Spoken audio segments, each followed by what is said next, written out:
refrigeration. So let's start with this video.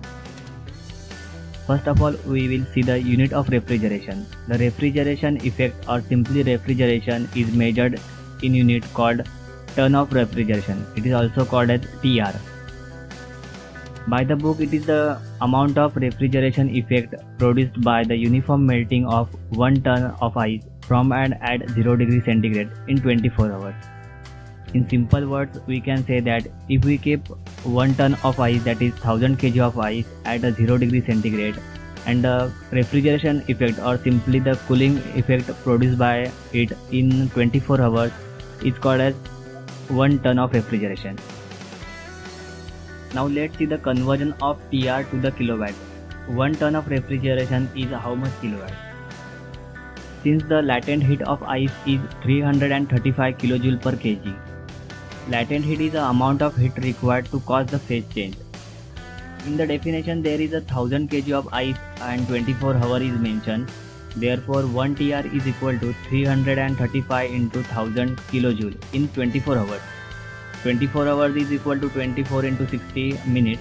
Therefore, 1 TR is equal to 335 into 1000 divided by 24 into 60.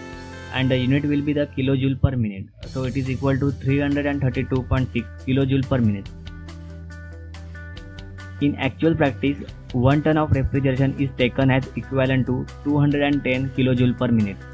We want the conversion of 1 TR to the kilowatt, so we have to divide the 210 by 60 to get a unit in kilojoule per second, that is a kilowatt. Therefore, 1 TR is equal to 210 kilojoule per minute, that is equal to 3.5 kilowatt.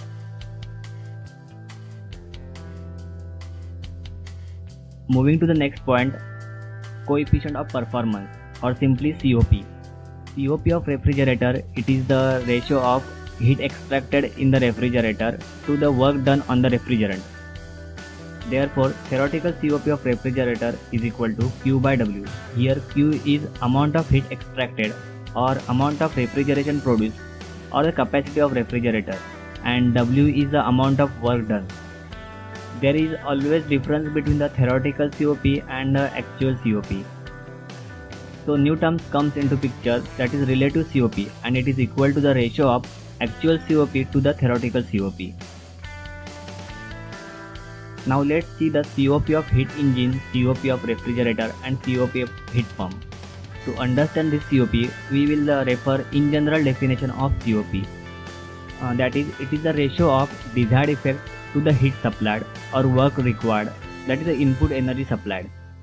For heat engine, the desired effect will be the mechanical work, mechanical output work.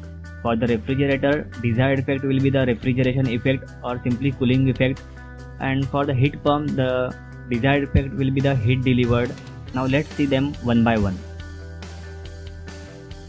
First, COP of heat engine. There will be the heat engine, there will be the hot body, it is also called as high temperature reservoir. There will be the cold body, also called as low temperature reservoir. In the heat engine, Q2 amount of heat is supplied from the high temperature reservoir to the heat engine, and it produces WE amount of work. Since it is not possible to convert all Q2 amount of heat into the mechanical work, Q1 amount of heat is rejected. So the WE is equal to Q2 minus Q1. So as per our general definition of COP, here the desired effect is output work, which is equal to WE. It is Q2 minus Q1, and the supplied energy is Q2. Hence the COP of heat engine, also called as efficiency of heat engine, is equal to desired effect divided by energy supplied, that is equal to Q2 minus Q1 divided by Q2. Now let's see the COP of refrigerator. In the refrigerator, WR amount of work is supplied to the refrigerator. It removes the Q1 amount of heat from the body which is to be cooled, and it is our desired effect, and the Q2 amount of heat is rejected. So the WR is equal to Q2 minus Q1. So as per our general definition of COP, here the desired effect is heat removed or extracted, which is equal to Q1, and the supplied energy or work is the WR, which is equal to Q2 minus Q1. Hence the COP of refrigerator is equal to Q1 upon WR, which is equal to Q1 upon Q2 minus Q1. Now last point, COP of heat pump. There will be the heat pump, hot body also called as high temperature reservoir. There will be the cold body also called as low temperature reservoir. In the heat pump, WP amount of work is supplied to the heat pump. Then the Q2 amount of heat is delivered to the body which is to be heated, and it is our desired effect. So as per our general definition of COP, the desired effect which is heat delivered is equal to Q2, and the supplied energy or work, that is WP, is equal to Q2 minus Q1. Hence the COP of heat pumps is equal to Q2 upon WP, which is equal to Q2 upon Q2 minus Q1. Now let's do one thing. Add 1 in the COP of refrigerator. The COP of refrigerator is equal to Q1 upon Q2 minus Q1. By solving this equation, we get Q1 plus Q2 minus Q1 divided by Q2 minus Q1, which is equal to Q2 upon Q2 minus Q1. It is nothing but the COP of heat pump. Therefore, we can say that the COP of heat pump is equal to COP of refrigerator plus 1. Thank you for watching this video. If you have any question, please comment below, and please don't forget to subscribe my channel. We will come with another topic related to mechanical engineering.